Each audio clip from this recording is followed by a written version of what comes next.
my channel and welcome if you are new. So this is a card we're creating today. So I joined the Team Tiny Hop, which is a Facebook group over where people from YouTube come together to create a card to a set theme, and it's for YouTubers who have 1,000 subscribers or less. So this month's theme is your birthday month, so it can be something that has to do with obviously your birth month, your zodiac sign, birth flowers, jewels, all that sort of stuff. So I had to look into this because I didn't really know much about my birth month, but the only thing I know is I'm an Aries. That's the only thing I knew. But turns out that my birth year actually was the year of the tiger, so I was going to do a card for that. But then I found daffodils might be a better thing because, you know, I can use this for a spring card. So my birth flower is a daffodil, if you guys don't know, and I think it's kind of logical when I think about it, because in March we do tend to see a lot of daffodils around, especially because it's Mother's Day in the UK, and I kind of represent daffodils to Mother's Day as well. But the weird thing about my birthday is I was born on the 25th of March, 1998, but I wasn't actually supposed to be born until the 20th of May of 1998. So sometimes people forget my birthday. And when I say a few people, I mean quite a lot of people in my family forget. So I tend to give them until the 20th of May to remember, because realistically that is when I was supposed to be born. But I'm going to go with March because obviously that is when I was actually brought into the world. So I asked my mom about my birth and whatnot because realistically I don't remember anything about it, and she actually told me because I was born so early I had a lot of complications.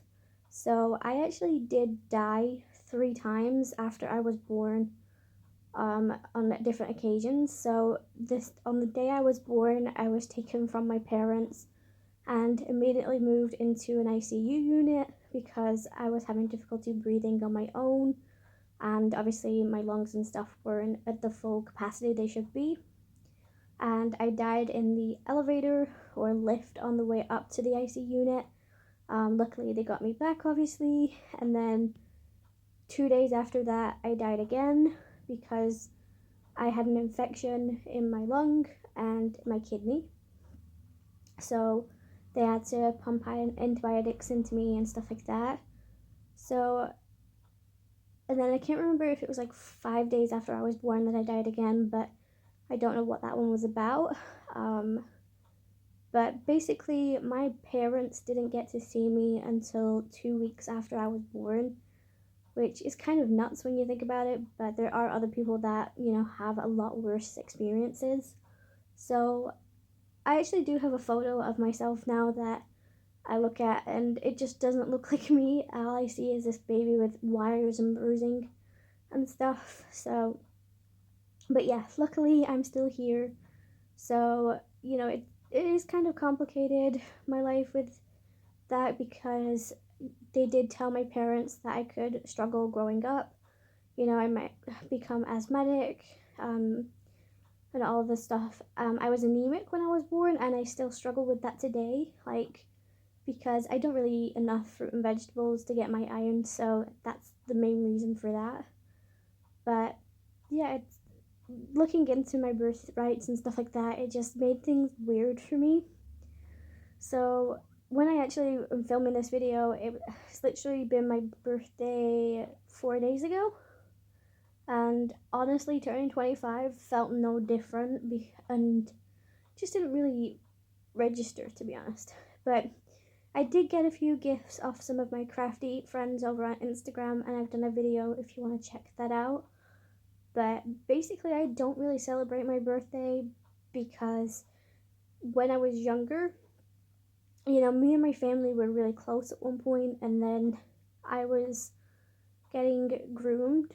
I don't really talk about this much, but you know what, we're going to talk about it anyways.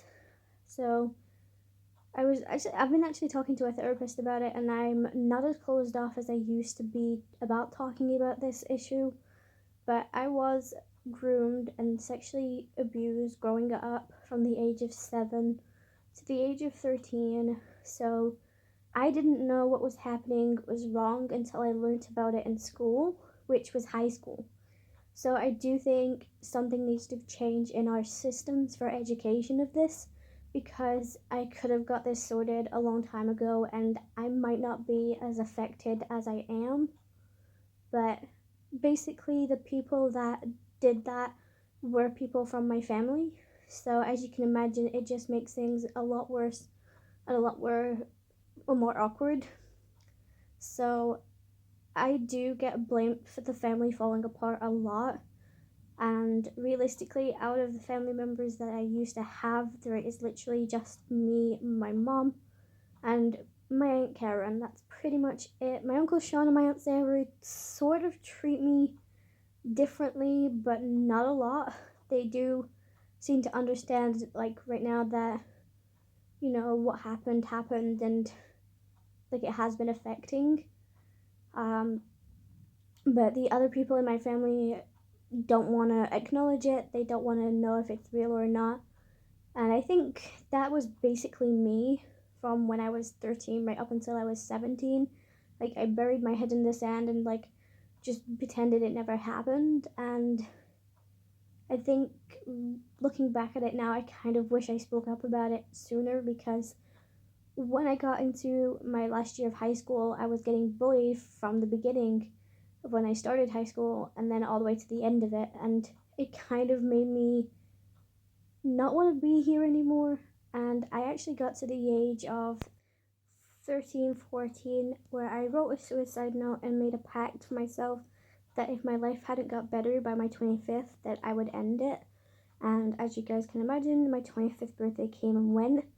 So this year was a bit of a struggle, but I have to say, if you're having issues and you're feeling depressed or suicidal or anything, then definitely reach out to the Samaritans or even just some friends, because it makes so much of a difference. And I want to thank some people. They'll know who they are. I want to say thank you for being there that day for me and supporting me and just helping me understand that my life, even though it's not where I want it to be, it can be, and I need to put in the effort to change my mindset. So I want to say thank you, and I hope you guys enjoyed. Check out the rest of the Tiny Team Hop, which is followed by the hashtag. Bye guys.